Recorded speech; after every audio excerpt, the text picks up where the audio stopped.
New for 2025 in Macau is the FIA F4 World Cup, and it is the qualifying session that we are about to have begin here. We've had a few stoppages in earlier sessions, so the timetable has slipped a little, but the drivers have made their way to the pre-grid, and we will be good to go very shortly. The World Cup, a new edition with the F4 cars having raced here in the past, but not in this guise, because there aren't multiple teams. It is one central operation for technical and operational support. It is Mintimes, the company that looks after the Chinese F4 Championship, in association with the FFSA and Ligier. So the cars all run out of one team. Very, very few drivers have raced here before, and it takes you back to the original idea behind the Macau Grand Prix when Formula 3 became the category, with drivers coming from all over the globe onto a circuit for the ultimate shootout. We still have that for the Grand Prix, for Formula Regional, but for F4 it really has been fascinating to see drivers adapting this weekend. They've had a free practice session yesterday. They've had a free practice session this morning in which we had 2 red flags, and Sebastian Weldon was fastest in FP2. The more relevant, because the conditions are more similar to what we have now. It was the British driver Keen Nakamura-Berta who was second, Emanuele Olivieri third, and Jules Roussel fourth. Now that is the British F4 champion Finn McLaughlin, and the car that he has been in hitherto has had all sorts of problems with him not getting as far as turn 2 yesterday in free practice, and he didn't get a lap in the session this morning because he was constantly in and out of the pit lane and the problems persisted. Now, we, being David Anderson and Anil Hyde, have been in our booth all day, not had a chance to go to the paddock, but there is a story floating around that it's a different chassis, because the one that he has been in has clearly got a problem. So the story is, we can't confirm nor deny yet, but we'll try to get to the bottom of that it's a different chassis, because clearly the problems are insurmountable, try as the team has tried. This driver, though, comes in with confidence up. Sebastian Weldon, whose late father Dan Weldon, of course, was a great racer, first in Europe and then in the States. He was fastest this morning by a pretty narrow margin, and goes into qualifying in confident mode. That's Simon Zhang, the Chinese champion. But I think, Alan, we've been looking forward to this session all weekend because, you know, they're keen young drivers, track knowledge at a premium, and it really is wide open, this. And we've said it before, these cars, Formula 4 cars, were the cars for the Macau Grand Prix just a couple of years ago, and as soon as they came out and competed in the first session, we both agreed they just look great on the Guia Circuit. They look small, they look nimble, they're plenty quick enough, and you've got young drivers that are really showing their talents on the world stage for the first time, coming from domestic championships right the way around the world. Sometimes here, you've been here far more times than I have, but FP1, there's one driver that stands out. I'm thinking Luke Browning, say, in the Grand Prix 2 years ago. Every time the cars hit the track, Luke Browning dominated. These cars have only been on circuit twice, the 2 free practice sessions, but no one driver has dominated. Lots of drivers have been up at the sharp end and trading the top time, but there isn't one driver that you say, yeah, he's going to win this. It really is wide open. And they have come from every corner of the globe to compete here at Macau this weekend. I am fascinated. In your intro, you said many drivers that are competing here at Macau for the very first time. For Finn McLaughlin, it couldn't be ever more true. He hasn't really done a lap at Macau this year in 2 sessions so far, and I really hope, whatever the solution is, if it's a new chassis, if it's whatever it is, I really hope those problems are complete now for this young man, because he was incredibly impressive in the National Championship back in the UK this year. He was the champion, and now he needs to show us all what he can do. Yeah, he's done about 2 slow laps with a car that clearly, or an engine that clearly did not want to play ball. So anything from here on in is a bit of a step into the unknown if it's done at a proper pace. But we know how good McLaughlin is, and you think, oh yeah, but he's got a new track to learn. Well, he had to learn all new tracks in the UK and one in Holland, because they race at Zandvoort in F4. So it's been an impressive season for him. Right, out on track, this is Keen Nakamura-Berta, the British driver, and he has been an impressive driver this weekend. He's always been there or thereabouts. Sometimes he's been at the top, slipped a little bit at the end, down to second in FP2, but Keen Nakamura-Berta certainly is on that short list of potential winners as they go down towards Lisboa. Big grandstand on the left, and somewhere there's a gap in the Armco that you fire the car into, and that's the Lisboa corner. Turn right and head up San Francisco Hill. And you hope it all goes according to plan, and Nakamura-Berta has been pretty impressive over a number of laps so far, yesterday and this morning. But that was all about free practice. Now it's qualifying. Now it becomes competitive. And now it really is your chance to stamp your name in the history books of Macau, which is no mean feat. We had a couple of cars in strife earlier on in the day. Emily Cotti was one of the drivers in the barrier, and also we lost Wang Yuzhe. He was in the wall also for our second red flag. But right now, it's about keeping off the wall. It's about building up the warmth in the tyres. It's about building up the confidence. And then you need a banker lap, because you never know what others are going to do to upset your plan. So get a lap time in, because that might ultimately prove to be absolutely crucial to ensure where you are on the grid. Do it early, not late. It's the right level of confidence as well. Overconfidence, and it will all go wrong in this 40-minute qualifying session. But I, for one, really happy to see the F4 cars on the timetable for this weekend. They were super on the first weekend of our double weekender a couple of years ago, celebrating the 70th Macau Grand Prix. Right. And for a good couple of years, they kept us entertained in the absence of formerly F3 cars and latterly Formula Regional cars that we have here. If you think back 2 years ago, the winner of both F4 races at the 70th anniversary weekend was Arvid Lindblad, who's now been a race winner in F2 and drove at Silverstone on the Friday in one of the Red Bull Formula 1 cars. Breaking news, and it's good news, Finn McLaughlin is not pitting. Finn McLaughlin's done a lap. I think this is the first time he's driven over this part of the circuit in the 2 days that he's been here, because he's always been either in the pits or coming down the pit lane. So McLaughlin now finally is on a flying lap for the first time this weekend. He's warming up the tyres. If you watch the British Championship, you'll know how good Finn McLaughlin is. Okay, he starts on the back foot, but finally it looks as though he's got a chassis underneath him and an engine behind him that wants to join in. You would never have thought, would you, going into this weekend, going into qualifying, we'd be saying, let's support the underdog. But that's what he is, because he has not done laps around the circuit. He's a champion in F4 in Great Britain this year, and now he's really up against it. This could be a real headline story if Finn McLaughlin, I'm not sure he's going to be the quickest of all the cars, but I certainly think that he could get the opportunity of grabbing a few headlines with a good qualifying. I totally agree. We've been saying it in FP2 this morning. He's got the ability. You can see everybody largely still weaving around to generate warmth, so nobody as yet has really pulled the pin. We are getting obviously decent sector times, but there's nothing really to judge them against, so the sector times will drop as the session wears on. But almost every camera shot you get, you think, I can't, still moving. It's the real terror of seeing somebody in the wall here. Whoops, McLaughlin gets all sideways, so he's having a good push.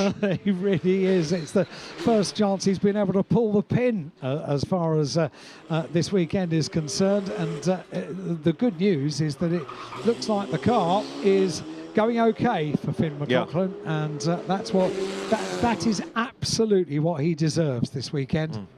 Yeah, I agree. And he was the first driver onto a flying lap, so that means that Finn McLaughlin's name actually appears at the top of the timing screen for now. Take a photograph of it. Yeah, it might not happen again, but the way the weekend had been going for him, it's certainly a turnaround. Right, so this will be a flying lap. This is the first time that McLaughlin has done a flying lap around the circuit in 2 sessions. This is really good news, isn't it, for Finn McLaughlin? And we will try and behind the scenes between the end of today, when we are locked away in the commentary box, and the start of tomorrow morning when we get back into the commentary box, to find out the reason what was happening with the car, because it must have been incredibly frustrating and a huge thing for his character to deal with all the frustrations. You can imagine the excitement. Finn McLaughlin goes top, 2:33.939. Okay, I'm going to make the most of that moment. Right, I don't want to rain on anybody's parade. No. However, that time would have been the slowest in FP2. So yes. It's a start-up lap. But now we're going to get quicker and quicker and quicker. Already Sebastian Weldon has gone faster still. The times are going to tumble. But this now is a more representative lap, I think, from McLaughlin coming down towards the right of Lisboa then. So he turns into the corner, back onto the power, twitches off away from the wall, but doesn't graze the wall, which is good. And crucially in all of this, he's found clear real estate as well. There's nobody around to get in the way. OK, maybe that's bad in as much as on the first part of the circuit you don't get a tow, but I think right now he would just be very, very happy on his own, learning and gaining a bit of confidence and putting the pace in. So he's coming out of maternity, drops down the hill towards Teddy Yip and the Solitude S's. And Jules Roussel has done an absolute best in Sector 1. McLaughlin has done an absolute best in Sector 2, but he's pretty much the only driver to have got there. Now, Sebastian Weldon goes faster. Now, in Sector 1, McLaughlin did a 26.6, 3/10 down. In Sector 2, he was 4/10 down. So, yeah, we're not yet looking at pole position pace from McLaughlin, but that's no surprise given the travails he's had. I'm just pleased that he's put in one flying lap, one out lap, one flying lap, and he's on another flying lap. And I'm sure he and his family and the team are very, very relieved about this as well, because, goodness me, talk about strength of character to get through two very disappointing. I couldn't quite believe my eyes this morning when the car sort of limped slowly around the out lap and back into pit lane again after all that time between the end of free practice 1 and the start of free practice 2, and still the problem was there. Just so disappointing. Well, here he comes, and Finn McLaughlin, even if he only gets himself into the bottom end of the top 10, it'll be a major result after what he's had to go through so far, and he can build on that in the qualifying race. Squeal of tyres as he comes. He's really pushing. Yeah, squeal of tyres as he comes into Fisherman's. This is down to R Bend. Car looks ever so lost, doesn't it, on its own, but he's about to set it up now, flick right through R Bend. The timing line beckons, so Finn McLaughlin comes up over the line, and as he goes through, that lap is going to put him back to the top of the times. It is a 2:27.935. That would have been good enough for 15th in FP2. In FP2. We're going in the right direction. Can I just remind you, that's his third lap in real life around the Guia Circuit. Emanuele Olivieri comes out of the left of Reservoir. This is the fastest driver thus far, a 2:25.719. 2:24 is where we're aiming in terms of a pole position. That riding with Olivieri then as he comes out of Mandarin down towards Lisboa. Somewhere in the distance there is a corner. There's the grandstand, that's your clue, but you're looking for the right-hander and you've got to dive in that gap in the wall. This is it, out the other side. And with the sunshine as well, that it really is, everything is against you, isn't it, going into that blind corner. And very, very impressive, this riding on board with Olivieri. Lovely to see. Now on the tight and twisty section in these nimble F4 cars. I love watching them going around this section. Absolutely inch perfect as they thread their way around. The tiniest of mistakes can be absolutely catastrophic to the car and to the whole weekend as well. Can indeed, but so far so good. Emanuele Olivieri then drops down the hill. He is the driver that won the Middle East Championship at the start of the season. Heading downhill towards Moorish. Heavy braking zone. There's the left that turns you towards the right, back on the power, climb up the hill, but you have to brake really early for this corner because it's another sharp, tight, narrow right-hander, climb up towards Donna Maria, and this is still a really narrow section of the circuit. It's narrow and it's a long left-hander as well at Donna Maria. Feels like it goes on forever, and then at the exit of that you go downhill, you head to the no overtaking zone at the Melco hairpin, you turn in, you are so close to the barrier on the exit, and then breathe a sigh of relief because now you can let the car open up. The circuit opens up and so too does the speed. Now that is Sebastian Weldon with 2 personal bests and an absolute. Olivieri behind on the road but ahead on the times has done 3 personal bests and an absolute, and Olivieri then a 2:25.719, currently the top time. Let's see what Weldon can squeeze out of all of this. Seb Weldon is second fastest. He's done a 2:26.020, and as he goes across the line that was slightly slower, but now Keen Nakamura Berta goes to the top of the times briefly. He did a 2:25.5, Olivieri does a 2:25.4, and Jules Roussel a 2:25.3. So Jules Roussel up to the top of the times. He was the runner-up in the French Championship. The French champion, Alexandre Munoz, is 12th at the moment. And British champion Finn McLaughlin was 8th. He's now been bumped down to 9th. So the order is a shuffling all the time. First 10 minutes of the session done. How many drivers do we just have at the top of the times? I think there was about half a dozen, wasn't there? Yeah, we just added another one. Rintaro Sato has gone quickest now, son of Takuma Sato. That's a 2:25.284. That's Munoz, the French champion, up into the top 10. Why do we focus on him? Well, two reasons. One, he's a champion, but also the other is that he had quite a big off in FP1 yesterday, so he's bouncing back from big damage that was all done on the left-hand side of the car. Makes me feel incredibly old now. I remember interviewing his father, or I say interviewing, trying to interview his father on the podium after multiple British F3 races, and he didn't speak any English at all. Takuma Sato. And he would just thank me for the question and wave and smile at the crowd. It was feels like just a few years ago, but it wasn't. How many things have happened to Dad over the intervening years? Yeah, 2 Indy 500 wins, and yeah, quite a career he's had. Yeah, and so whereas you, so yeah, all right, things are the same. Nothing has changed. No, quite. So Rintaro Sato from Jules Roussel by 52 thousandths of a second, and at the moment we've got the leading 9 covered by less than a second. That's pretty good on a 6K circuit.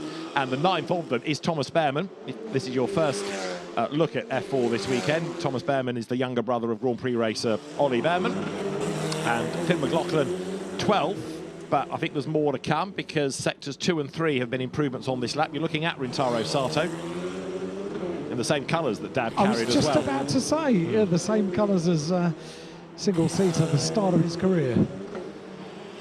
He was good though, wasn't he? Yes. British F4, superb. Yellow flag at turn 16, so we've had a drama heading through Moorish. And Seb Weldon top.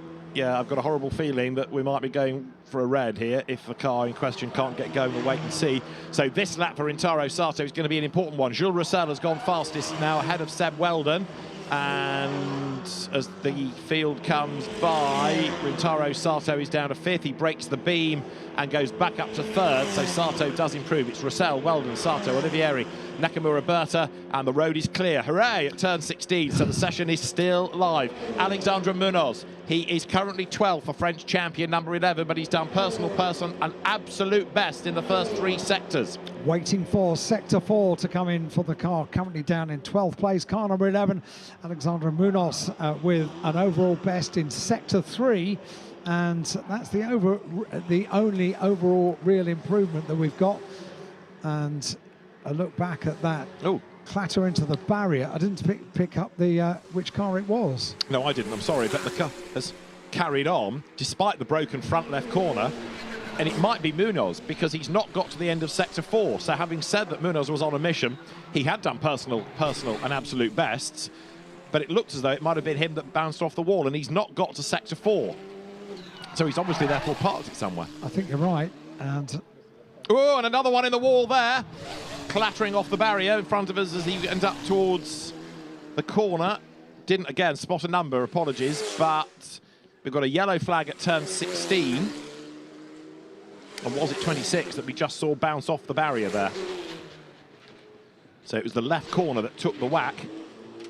And Ryan Caretti, I think it was, that raised the barrier pretty significantly. Right, this is the yellow flag zone. Can I just have a moment for a Macau driver, please? Because Chung Man Hai in car number 2 has just gone overall best in sector 1. Right, this is Seb Weldon coming towards the end of the lap.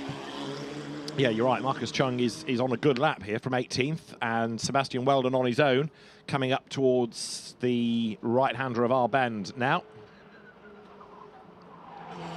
Another driver going nicely is the Indian driver, Ari Bansal, the GB4 champion from the UK. Seb Weldon goes through, goes quicker, but stays 2nd. Keen Nakamura Berta goes through, not going any quicker, and therefore staying 5th.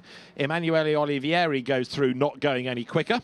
You get 3 sets of tyres for the weekend in this red flag, and I think that was possibly inevitable given that we'd had a yellow somewhere and Carl stranded. So the session is stopped, and Finn McLaughlin has just bailed for the pit lane. He's been in pit lane, yeah. I was about to mention that, and with an update on position, 11th for Finn McLaughlin at the time of the red flag. That was the one I saw happening, and it was Rayan Caretti, and to get away with that, it's extraordinary, because by rights that should have ripped the left rear corner off the car.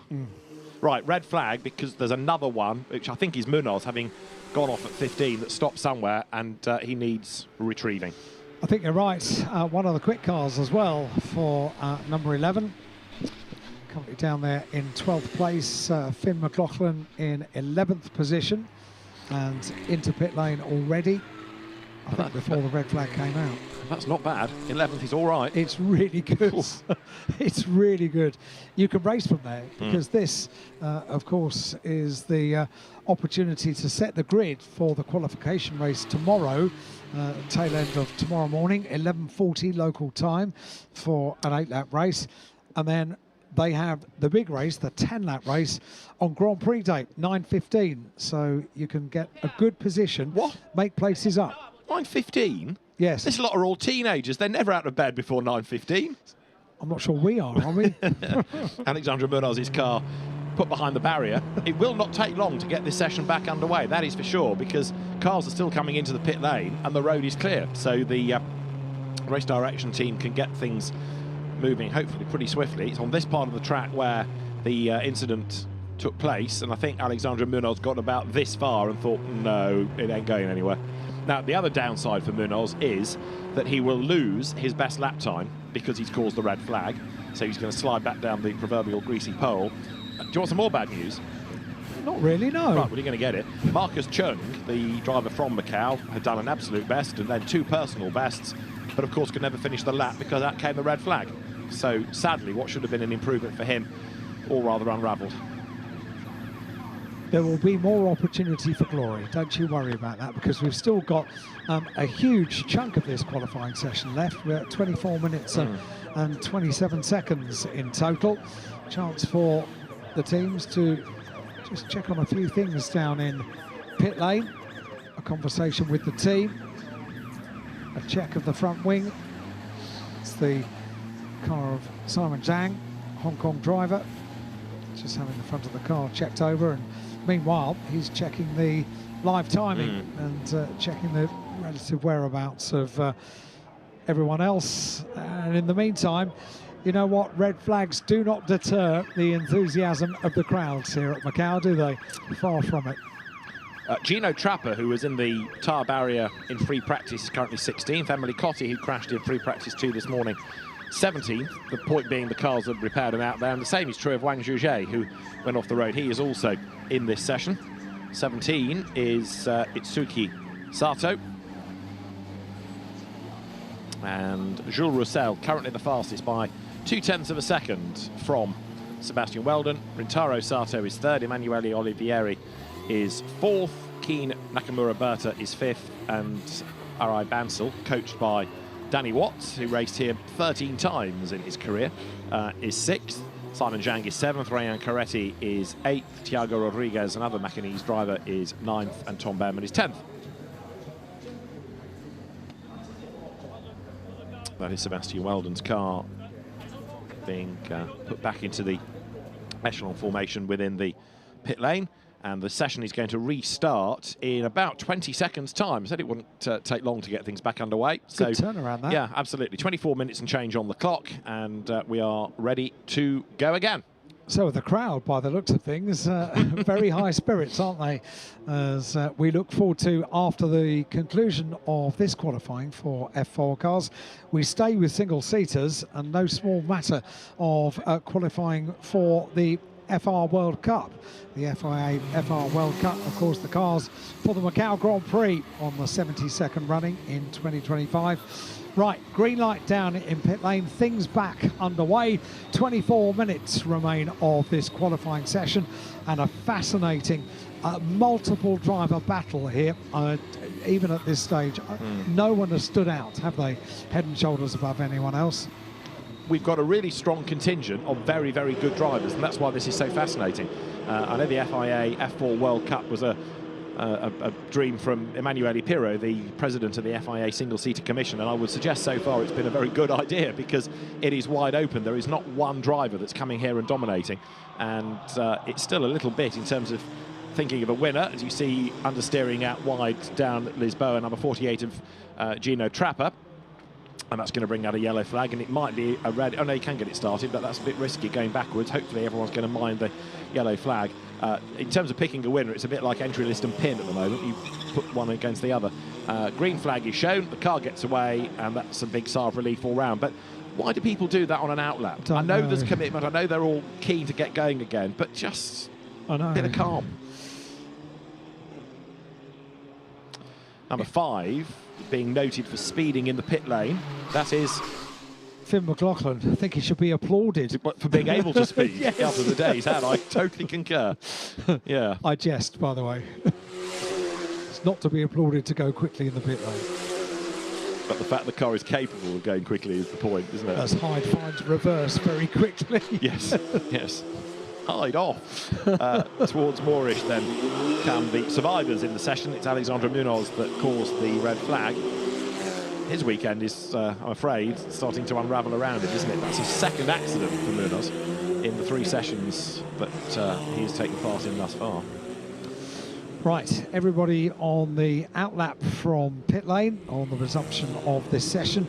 22 minutes just over of this qualifying session for F4 World Cup.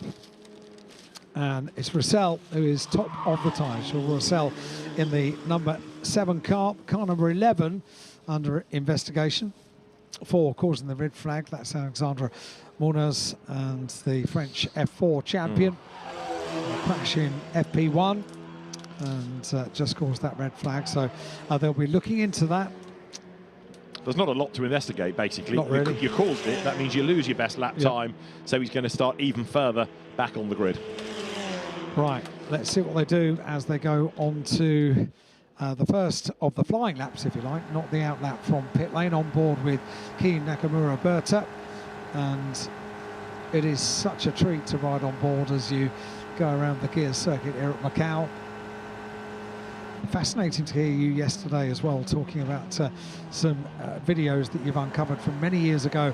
The way that the whole landscape of Macau has built up over the years, and it's all recorded there, isn't it? It's all there for posterity. Yeah, it was the Melco hairpin section that really surprised me with how isolated it looked back in, this was video from the late 70s, 78 I think. And now, you know, you've got the tower blocks and the buildings all around, but there was just nothing. It was like you were driving out into the wilderness and then turned around and came back again. Now, the whole place, the whole area of Macau, so much more developed. And Finn McLaughlin, we're told, he's going to be looked at post-session for speeding in the pit lane. Weekend just gets better and better, doesn't it?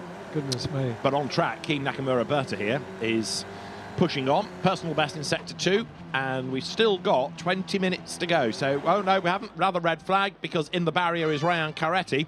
He escaped one, and he's gone off here, and that, I think, is down at Lisboa. It is, yeah. So, second red flag, Ryan Carretti. And where was he in the times? He was 8th. He's going to lose his best lap, and therefore he's going to drop down the order. And that's nestled in there as well, isn't it? It can't just find reverse. Well, he has found reverse, but it's not helping. The wheel's spinning around, and he'll need a bit of help from the marshals there to get the car out, and inevitably the front wing is going to be damaged as well on that car, so not good news. So that time, after that red flag, are you noting these down? We don't know anything more, do we? We didn't get the opportunity to do a flying lap, opportunity to see this nasty moment, the understeering straight on into the barrier at Lisboa, and it's never nice to see. That was a big panic, I think, when Carretti realised he wasn't going to make the corner. He stood on the brakes, locked up. I know it's easy to say, but take your foot off the brake and go left, he'd have been at the escape road. But I think there was just a mega panic of, eek, what do I do?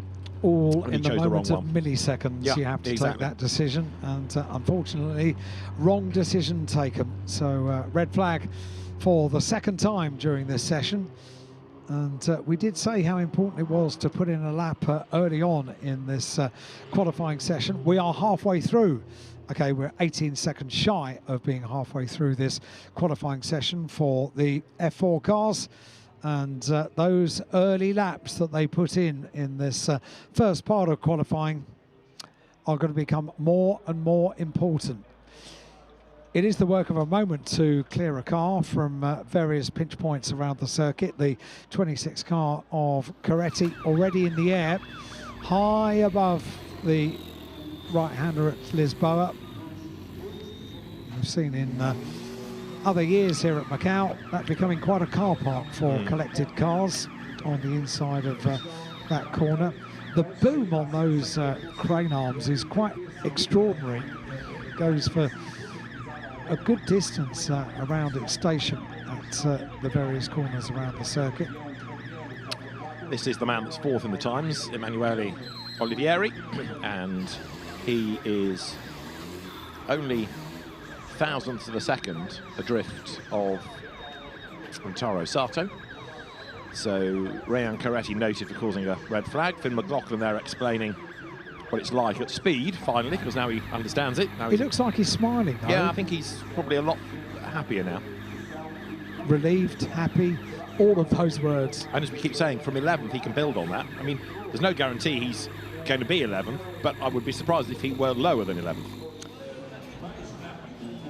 As they come up to him and say, down in the pit lane, we've got some bad news, though.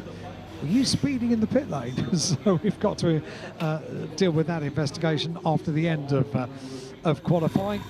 Well, I'm sure that will be the least of his worries today, because as far as the car going is concerned, he's currently in 11th place in only his first ever real-life laps around the Macau Guia Circuit. I say real life because these days the simulators are so impressive. And the opportunity of driving around the Guia Circuit virtually, I'm sure they've been practicing for this for many, many months heading up towards this event. If not for preparation, for fun, because it is such an amazing circuit for drivers. But even doing a sim of this, building it to be so realistic is very, very difficult as well, because it's not a place you can come and spend time and go round and round and round, or stand in the road and take photographs and look at the bumps, you know, because it's just public roads all year round. Even though they're closed now, they're open again in the evening. It's not that they're closed for the entire 4 days. They open at 6 o'clock tonight. 6 o'clock tonight.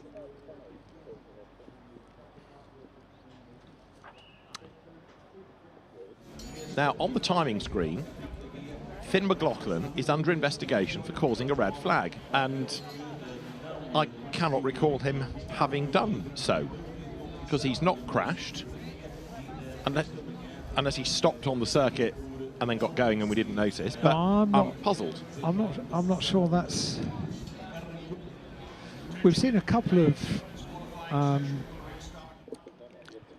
questionable entries on the timing screen over the course of yesterday and today, and I think that might be one of them.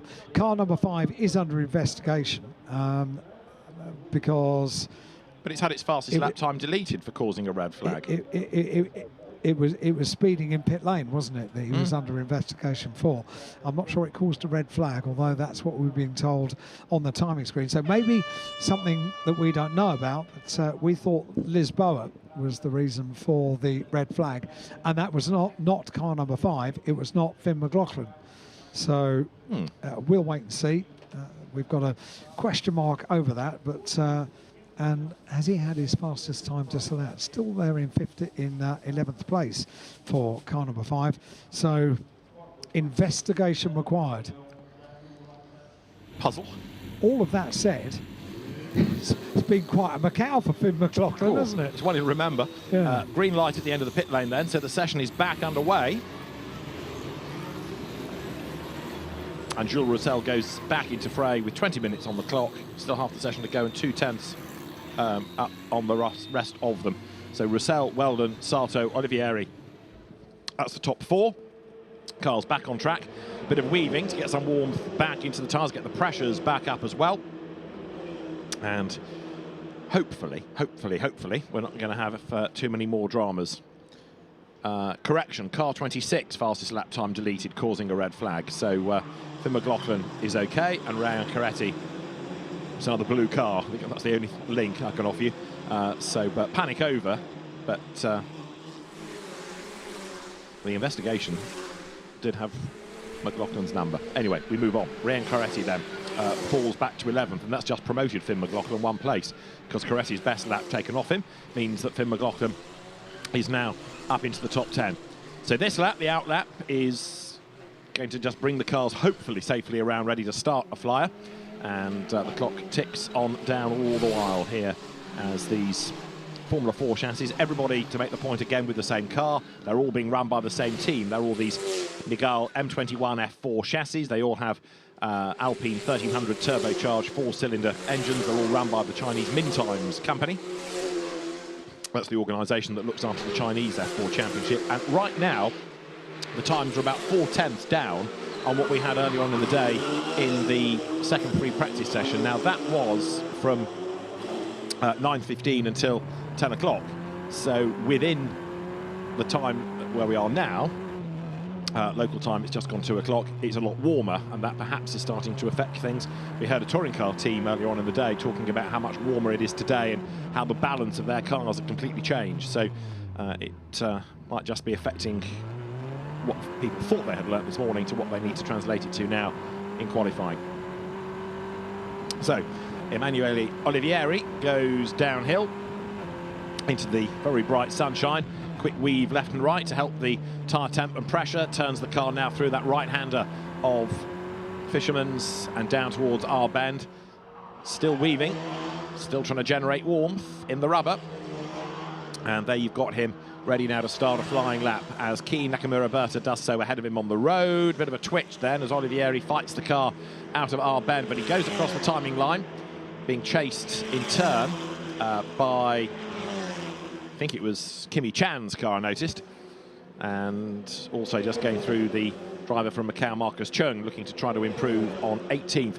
19 cars we have, 20 were entered, but Ethan Nobel's had a off in an F4 race, I think it was at Interlagos last weekend, and wasn't quite feeling 100%, so withdrew from this weekend. There was talk of trying to put another driver in the car, but that didn't pay off, so 19 we have. But it's been a very competitive 19 strong field as Emanuele Olivieri goes out of Lisboa and has just done a personal best within the first sector.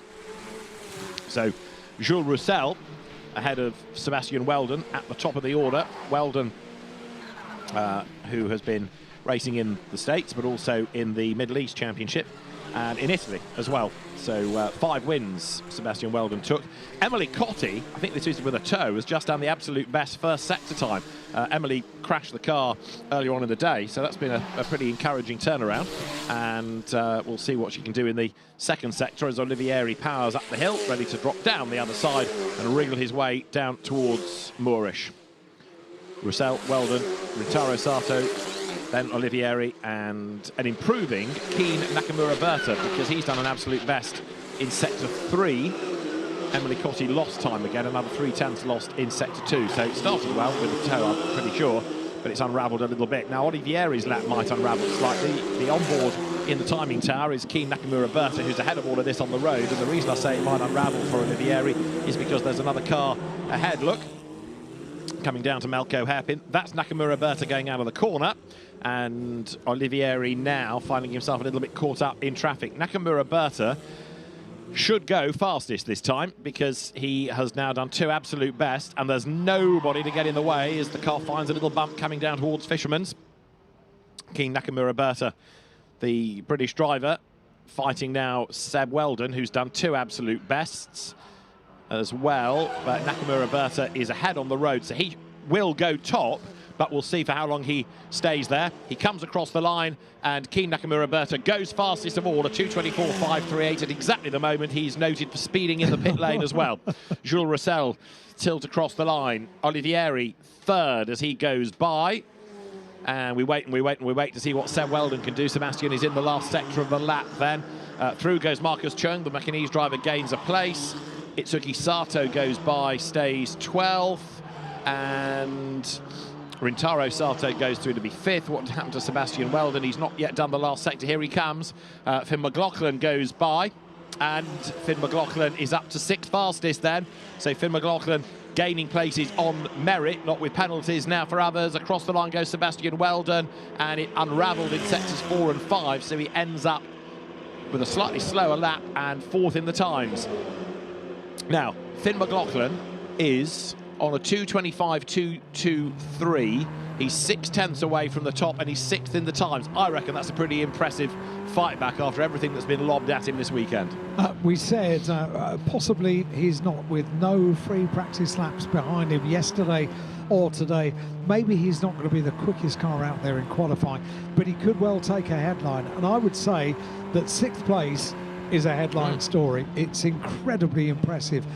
Only 10 laps completed in total, and if you bear in mind that everybody else has been able to have 2 40-minute sessions out on circuit, that's a lot more laps than Finn McLaughlin has been able to do. And at least 2 of those 10 have been pit lane laps, yes, because he crosses the beam in the pits. So yeah, they've not all been flying laps. So quite right. This is Emanuele Olivieri, who did a personal best sector 1 but lost out a bit in 2 and 3. McLaughlin, 2 personal bests. So he's just building now. The confidence is coming for him. Gino Trapper still struggling a little bit, and down to the Melco hairpin. Emanuele Olivieri now through the tight right, drops down the hill. And you can see, because of the nature of the buildings, where there's dazzling sunshine and where there's the shade, and you plunge into the brightness and come out the other side, shadows on the ground down towards Fisherman, set the car up, turn right into the sunshine, the road opens out ahead of you, and this is the blast now down towards the R bend at the end of the lap. This is Emanuele Olivieri. He is 3rd, as across the line has just gone Nakamura Berta, still at the top of the times. Nobody has dislodged him yet. Olivieri's going to have a go. He goes by, stays 3rd. Nakamura Berta going on to a quick lap, I reckon, because that final sector was an overall best sector for Nakamura Berta. If we talk about purple sectors, let's talk about Seb Weldon as well, because on this lap he's put an overall best in sector 3, company down there in 4th place.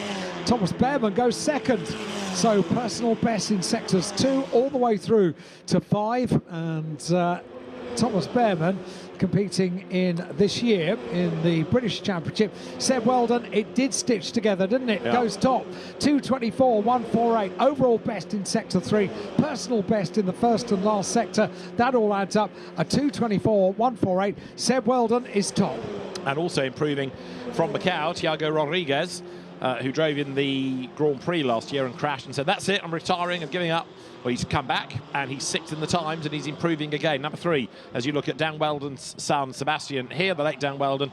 Sebastian comes down towards Lisboa, sets the car up for the right-hand. A bit of traffic up the road, which may be his undoing, but he has just done an improved first sector time, a personal best then for Sebastian. Keen Nakamura Berta, though, is also responding. 11 minutes are on the clock. And this twice interrupted session.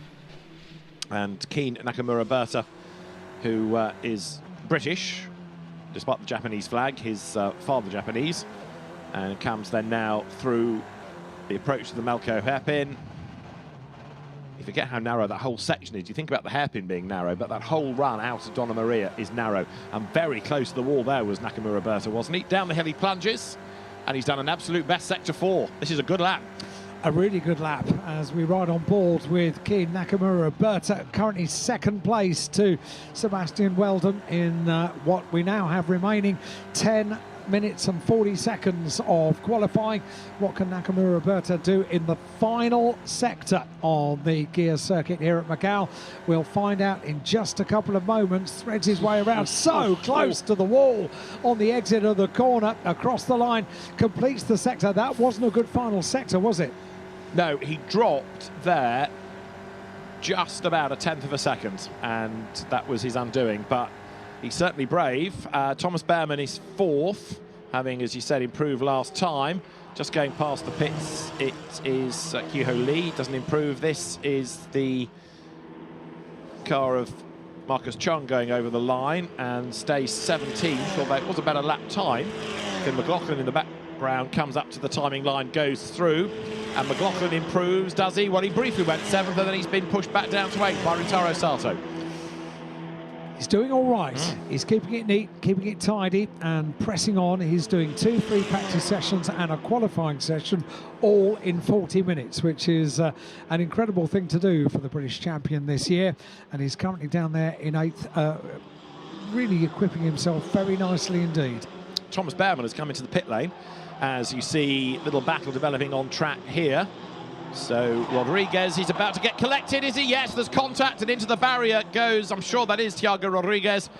And yellow flag at turn 3, and drivers being told to slow down, but this, I fear, let's see, the marshal goes to the aid, the crane hovers, and red flag. Session stopped. You could see that coming, couldn't you? As soon as those two cars started to get together down to Lisboa, and if I'm right in saying that's Thiago Rodriguez, it didn't look as though he was aware of a car around, and he's not the only one in the wall, because there's another spin that's happened around the lap. Now, who is that? Looking at the way the rear wing has been knocked askew. Oh, it's Gino Trapper having his 2nd accident of the day.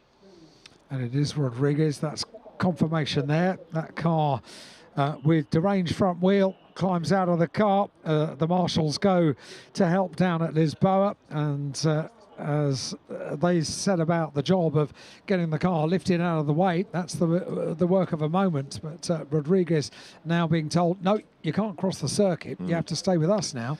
And yeah, he wants to press on and get off the track, doesn't he? And he's done that now.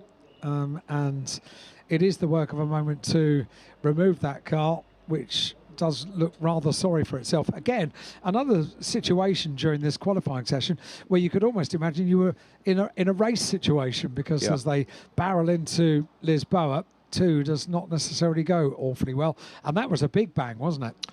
Yeah, Gino Trapper having a big moment. This is the incident between Rodriguez and I think Jules Roussel on the inside.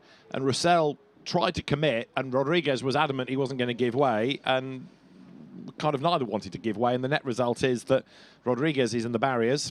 That is Gino Trapper, who is okay, but you're right, that was quite a big whack, and he inspects the damage, but there's a lot there. Quite a bit of work is facing the team before 11:40 local time tomorrow morning, and quite a few F4 cars requiring repair work overnight. So Sebastian Weldon is the fastest by 1/10 and a bit from Keen Nakamura Berta. Emanuele Olivieri is 3rd from Thomas Behrman. And Thiago Rodriguez was 5th, but he now, I fear, will fall down the order if they deem him to be the reason for that red flag rather than Gino Trapper and take his best lap off him. That will promote Rintaro Sato. Jules Roussel only 7th, given how well he went early on. Finn McLaughlin is 8th, Arai Bansal is 9th, and Simon Zhang is 10th. And that's Marcus Chung, who is still 17th in the times. So 9 minutes remain.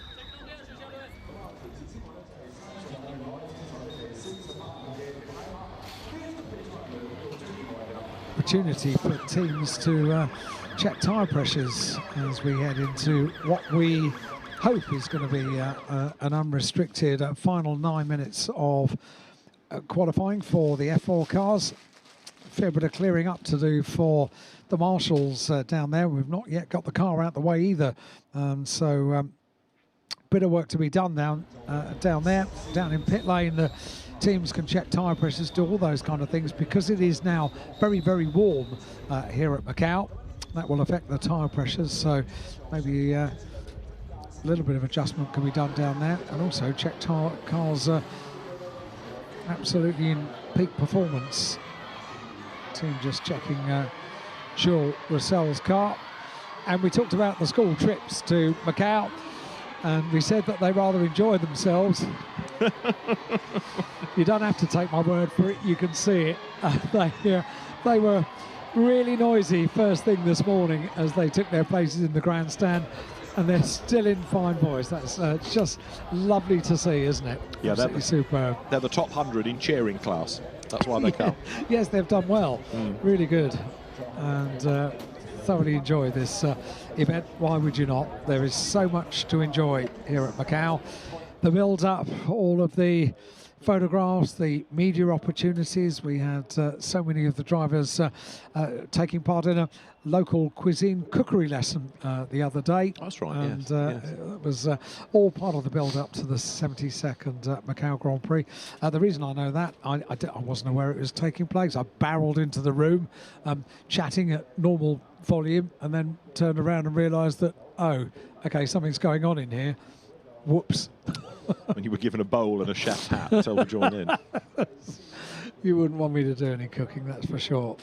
Right, 9 minutes remain on the clock for this qualifying session. Look down there at Thomas Behrmann's car, who I have to say has rather come alive during this qualifying session. We haven't seen those sort of times from Thomas up to this point. Keen Nakamura Berta's car. That's the other side of the halo device that we see from the driver's eye view on that quite wonderful in-car shot that we're getting around the Guia Circuit. Yet to retrieve that car, so we're going to be a little while longer before we get this session back underway. Third red flag of this session for the Macau Formula 4 race, the FIA F4 World Cup here at Macau this year. Oliveri's car, the Italian F4 Championship and the Middle East F4 champion this year. Oliveri remains very much focused on the job in hand. Got another school as well represented here. They all dress very smartly for their day out, don't they? All in their school colours. Which coincidentally are the colours of this year's Grand Prix, the blue and the yellow. Yeah, they are. Which is the uniform for many of the people involved in the event. Car number 87 speeding in pit. They've had a few of those, haven't we? Yeah. In this session. That's Thomas Behrmann that's been noted for speeding in pit lane. Kimi Chan competing in the Chinese F4 Championship this year, finishing runner-up. Was a race winner. So he's got pace, but struggling a little bit here. He's 13th, and he's not really sparkled. He's not really had a session where he's been up fighting for top spots. So the last car to be retrieved, Gino Trapper, that will be brought back. And once it's on its way, then a restart time can be offered. How close do you feel to knowing who's going to be on pole position in 9 minutes' time? I think it's between Weldon and Nakamura Berta at the moment. Olivieri I had high hopes for early on, but he's just not responded over the last couple of laps.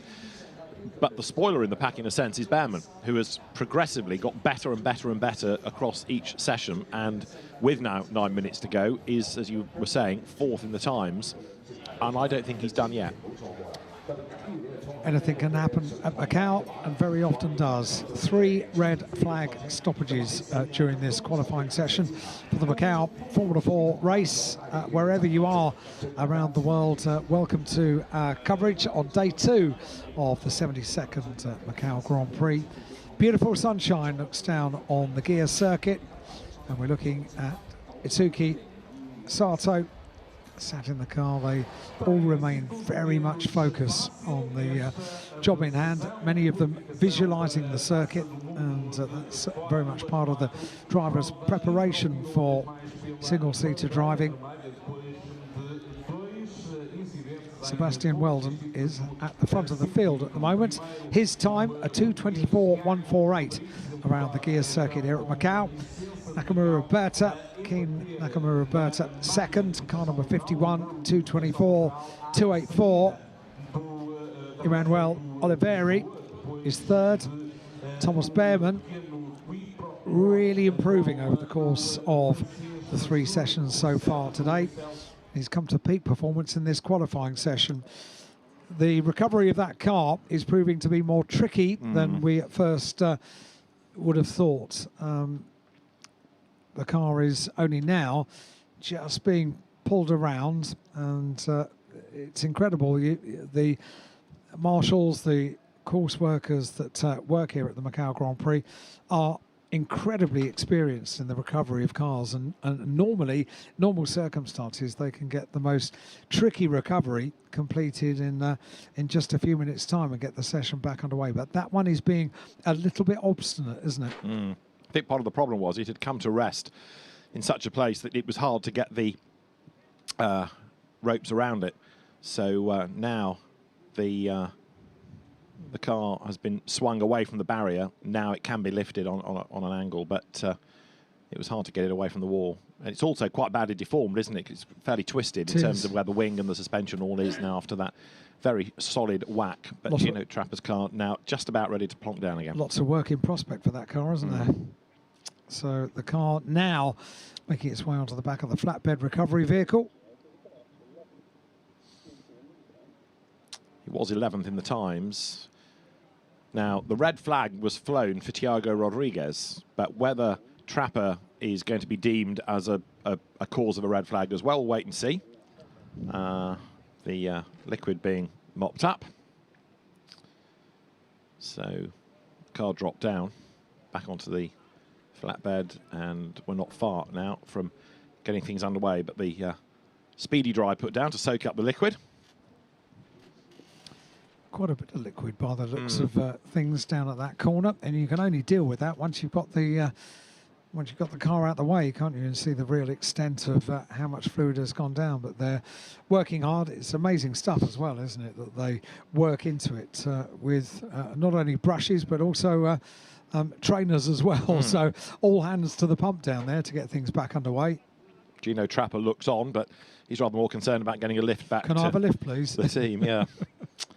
That's your Central European Zone champion then in the wars. The French champion has also had an accident in this session. So big names, big reputations are being affected somewhat here. Look at that, clear sky and beautiful sunshine here for day 2 of the 72nd Macau Grand Prix. And now you deserve that after last year, don't we? I really do, yeah. This is much more traditional. This is the sort of weather we come to expect and love. And they come prepared as well, with umbrellas last year being used to keep the rain off, this year being used to shield from the sunshine. And there's plenty of it today. Absolutely beautiful day here at Macau. And a very happy crowd in the grandstands.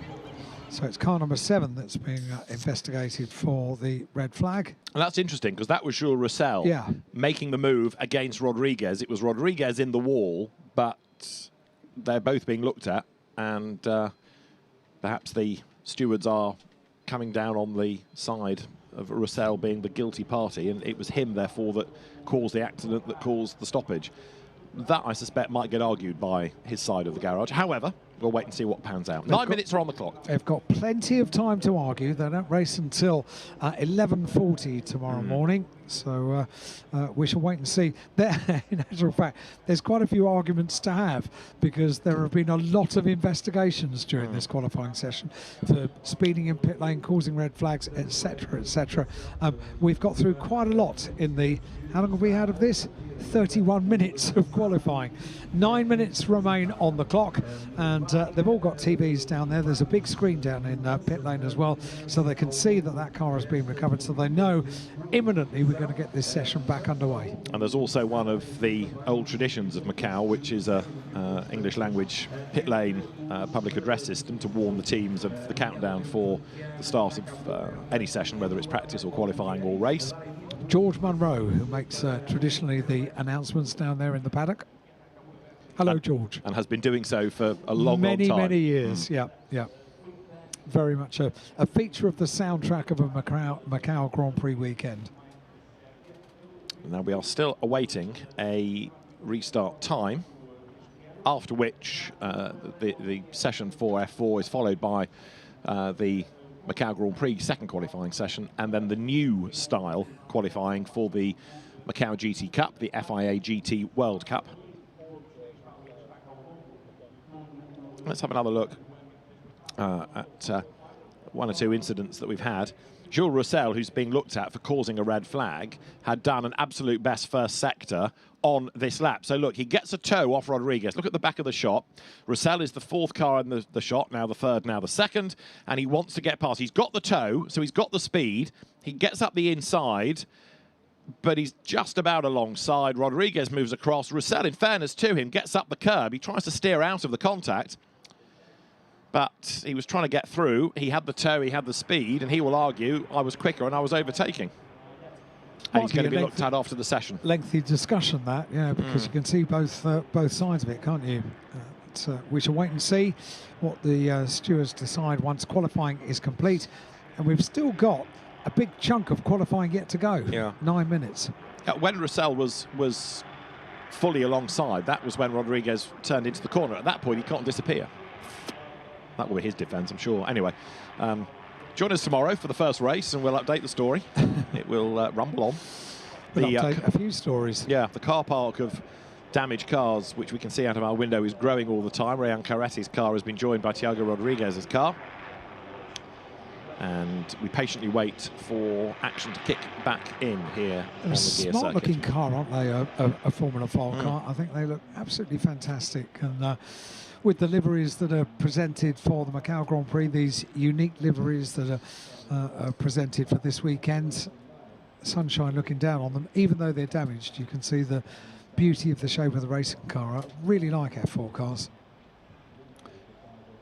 And the British Championship particularly has had a really good season. Entries have really rocketed up, which perhaps is indicative of how single-seater racing generally is becoming stronger again, globally.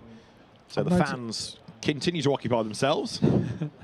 Noticed over the last couple of years with the British Championship, it feeling a lot more like the British F3 Championship of the 1980s and early 1990s, where talented drivers from around the world think that's the one I want to compete in. And this year, British F4 rather felt like that. We had a very international feeling on our timing screens in the UK, like we have here at Macau. We have the flags of the nations of the drivers down the left-hand side, and it was a huge mix from around the world for British F4 this year. Really good news. And with a non-championship race at the British Grand Prix, with a Zandvoort race, there are circuits that appeal because they want to know about them for later in their careers, going to modern-day F1 venues. There's a Mexican wave sort of in the offing, I think, at Lisboa. It's a big grandstand, that, isn't it? Absolutely huge, and everybody having a great afternoon. When you have these breaks in the activity, you can always amuse yourself in the grandstand, can't you? Super stuff. And it's a great place to go and watch because you get the speed of the cars coming towards you, and you get the corner where there's always some drama. And you can hear the oohs and ahs from the crowd as well when you see the videos back afterwards. So, yep, very happy. Sunshine helps, doesn't it?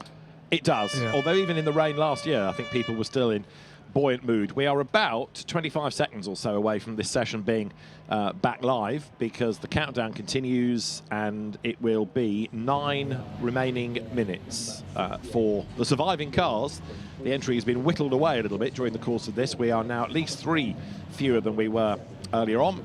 And so Sebastian Weldon, Keen Nakamura-Berta, Emanuele Olivieri, Thomas Behrman, not taking part, Thiago Rodriguez, and Rintaro Sato is the top 6. The green flag is shown. Go, go, go, go, go, say the mechanics. And it's Olivieri who scampers out first. And they need to be careful. The cars have been down in pit lane for a little while, so you need to do the normal and get things up to temperature on this opening lap, and then set about putting in a quick lap. I wonder how much we'll see during this final 9 minutes. Do you think the order is going to shuffle too much? It'll certainly shuffle. Yeah. I just hope we get through it without further drama, because there are people that want to have the capability to and need to improve. Because these sessions are so much better when you can get into a groove. You can do a quick lap, another quick lap, another quick lap, and get into the motion of the session, really. And with 8 minutes left on the clock now, they are on the out lap. So they're only going to have a handful of laps, even if we don't get another interruption. So, Sebastian Weldon the fastest so far. We're already down to 8 minutes, look, as the cars power up the hill. And Keen Nakamura-Berta and the onboard there in the timing graphic is now making the run down towards the Solitude S's from Faraway Hill.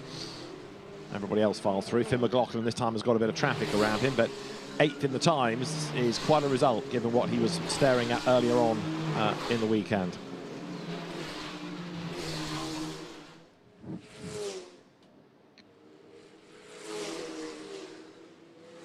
Gino Trapper, just out of interest, having had his accident, hence he's not taking part in the restart of the session, had done a personal best lap on the previous lap, so he was certainly pushing hard and just overstepped the mark ever so slightly, but with very serious consequences. As to Moorish Hill comes Emanuele Olivieri, being told about a slippery track surface at turn 13, which is where Trapper drops it. Donna Maria, the corner that brings you round towards the Melco hairpin of turn 19, and down the hill from the hairpin they plunge, heading towards the start area and then onto a flying lap. And this is the completion of the outlap from pit lane, and we have had multiple stoppages during this qualifying session for the F4 race, the Macau Formula 4 race this year.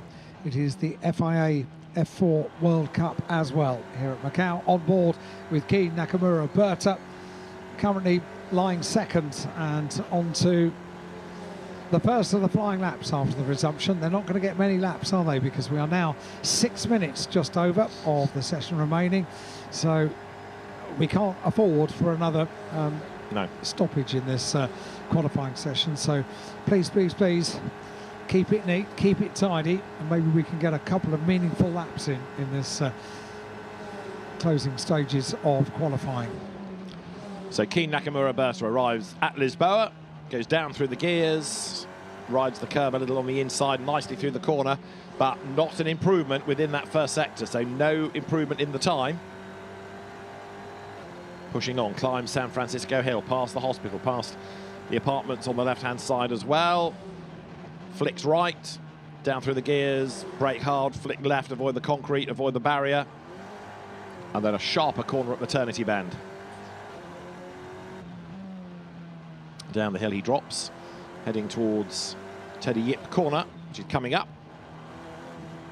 which is there, and then there's the run to Faraway Hill, and then down towards Moorish. But very, very few people are doing much by way of an improvement, so it's the next lap thereafter where tyres should be back up to temperature.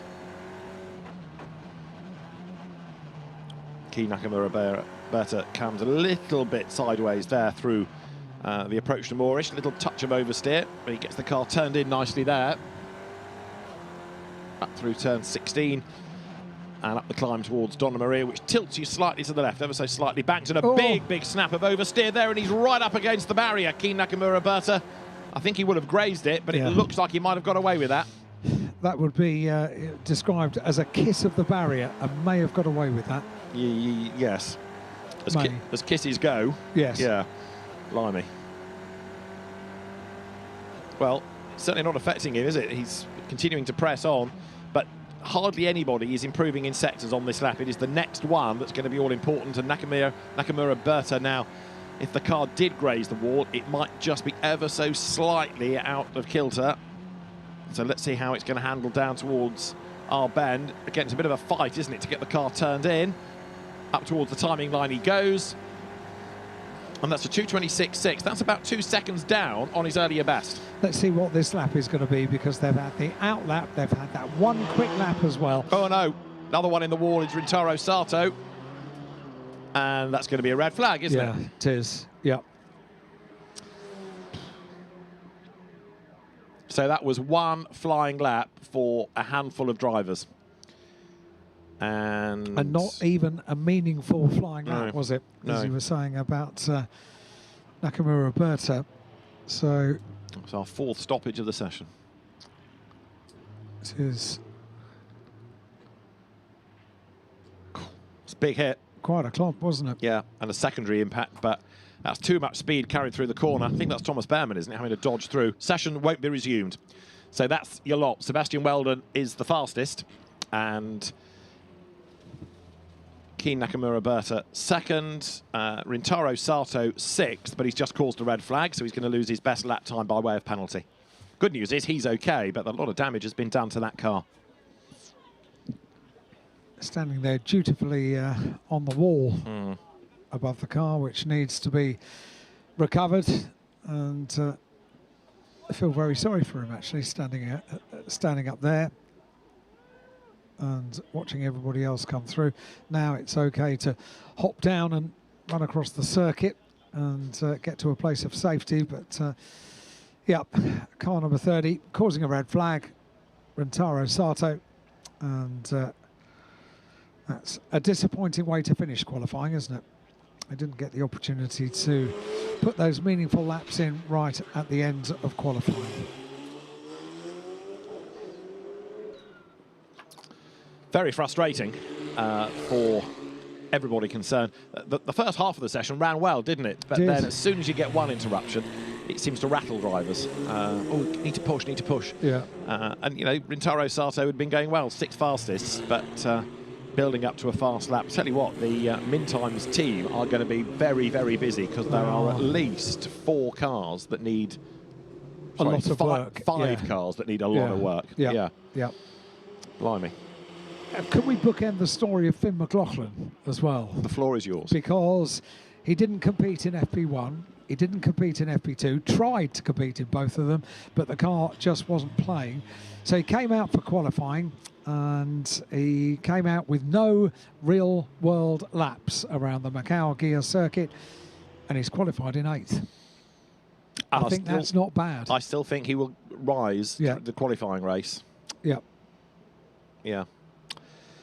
No, it's been very, very impressive that from an early gentle sighting lap to then build the confidence. He has truly been a flying Finn over the course of that session.